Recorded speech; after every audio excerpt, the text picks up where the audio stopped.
ನಮಸ್ತೆ ವೀಕ್ಷಕರೇ, lucky media Kannada YouTube ಚಾನಲ್ಗೆ ಸ್ವಾಗತ. ಇಂದು ವೀಕ್ಷಕರೇ, ಆಕ್ಸಿಸ್ ಮೈ ಇಂಡಿಯಾ ಜಾರ್ಖಂಡ್ಗೆ ಸಂಬಂಧಪಟ್ಟಾಗೆ ಒಂದು ಎಕ್ಸಿಟ್ ಪೋಲನ್ನು ಕೊಡ್ತಾ ಹೋಗ್ತಾ ಇದೆ. ಸೊ ಇದು ಒಂದು ರೀತಿಯಾಗಿರ್ತಕ್ಕಂಥ ಬೇರೆ ಎಕ್ಸಿಟ್ ಪೋಲ್ಗಳಿಂದ ಸ್ವಲ್ಪ ವಿಭಿನ್ನವಾದ ಅಂಕಿ ಅಂಶವನ್ನು ಕೊಟ್ಟಿದೆ. ಸೊ ನಾನು ನೋಡಿದಾಗ ಎಲ್ಲ ಎಕ್ಸಿಟ್ ಪೋಲ್ಗಳಲ್ಲೂ ಕೂಡ ಎಲ್ಲ ಒಂದು ಕಡೆ BJP ಎಡ್ಜ್ಗೆ ಬಂದು ನಿಲ್ತಾ ಇದೆ. ಅಂದರೆ BJPಗೆ ಎಲ್ಲ ಒಂದು ಕಡೆ ರೀತಿಯ ಬಹುಮತ ಸಿಗುವಂಥ ಸಾಧ್ಯತೆಗಳಿದೆ ಅಂತ ಹೇಳ್ತಾ ಇದೆ.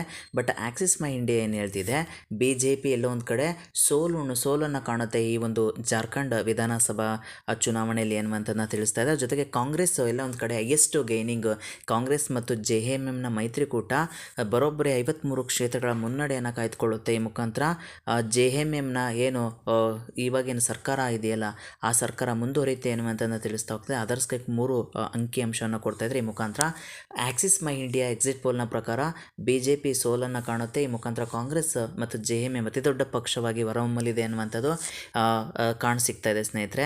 ಸೊ ಆಕ್ಸಿಸ್ ಮೈ ಇಂಡಿಯಾ ಎಕ್ಸಿಟ್ ಪೋಲ್ನ ಅಂಕಿ ಅಂಶಗಳು ಎಷ್ಟರ ಮಟ್ಟಿಗೆ ಸತ್ಯ ಆಗುತ್ತೆ ಅನ್ನುವಂಥದ್ದು ನವೆಂಬರ್ 23ರಂದು ಕಾದು ನೋಡಬೇಕಾಗುತ್ತೆ ಸ್ನೇಹಿತರೆ.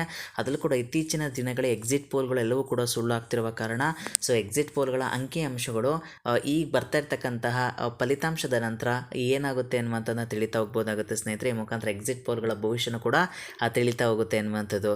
ಸೊ ಇದಾಗಿತ್ತು ಸ್ನೇಹಿತರೆ ಇವತ್ತಿನ ವಿಶೇಷ. ಯಾರೇನೂ ನಮ್ಮ ಚಾನಲ್ನ ಸಬ್ಸ್ಕ್ರೈಬ್ ಮಾಡ್ಕೊಂಡಿಲ್ಲ, ದಯವಿಟ್ಟು ಸಬ್ಸ್ಕ್ರೈಬ್ ಮಾಡ್ಕೊಳ್ಳಿ, ಶೇರ್ ಮಾಡಿ, ಲೈಕ್ ಮಾಡಿ, ಒಂದು ಪ್ರಯತ್ನಕ್ಕೆ ಸಹಕಾರಿಯಾಗಿ ಅಂತ ಹೇಳ್ತಾ ಥ್ಯಾಂಕ್ ಯು ಸೋ ಮಚ್.